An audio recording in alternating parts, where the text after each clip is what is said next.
Bonjour mesdames, bonjour messieurs. Avez-vous déjà réfléchi à la provenance de ce que vous mangez et buvez? C'est un peu provocateur, je vous le concède. Je ne parle pas ici de l'origine de ce que nous achetons, non, plutôt du chemin parcouru par les aliments que nous consommons entre le producteur et le consommateur que nous sommes tous. En réalité, 99% des marchandises passent entre les mains des transporteurs routiers. Et ça tombe bien, c'est mon métier. Je suis cadre dirigeant depuis 17 ans dans une entreprise familiale bordelaise qui est le leader du transport de liquides alimentaires en citerne. Il s'agit du groupe Veina qui réalise 140 millions de chiffre d'affaires avec 1000 collaborateurs. Nous transportons du vin, du lait, de la crème fraîche, du sucre liquide, du chocolat, des huiles végétales, du vinaigre balsamique, de l'eau minérale même. Et toujours du producteur au transformateur ou embouteilleur. Comme beaucoup d'entreprises familiales, la société est gérée sur le temps long, en privilégiant les investissements sur les hommes et dans la structure.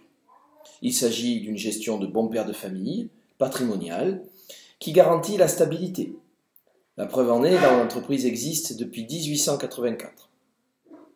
Le groupe Veina est aussi une entreprise audacieuse et conquérante, qui a toujours avancé sur deux jambes, à la fois la croissance externe et la croissance organique.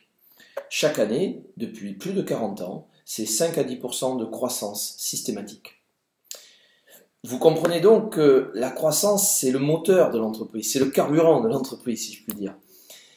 C'est son ADN, elle a ça en elle. Mais dans le même temps, il faut comprendre qu'il s'agit d'un métier de niche, où nous ne sommes qu'une vingtaine d'entreprises à opérer sur ce marché sur un total de 36 000 transporteurs routiers français.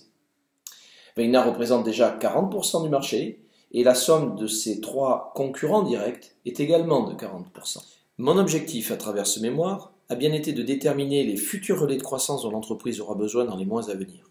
C'est dans cette optique que je me suis employé d'abord à décrire le contexte, présenter l'entreprise, son histoire, ses hommes, ses moyens, sa philosophie, bref, à exposer ce qu'elle est vraiment.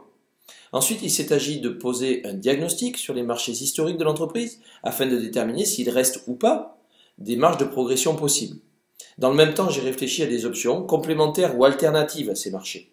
Parmi elles, j'ai retenu une croissance externe tournée vers les pays de l'Est, assez audacieuse.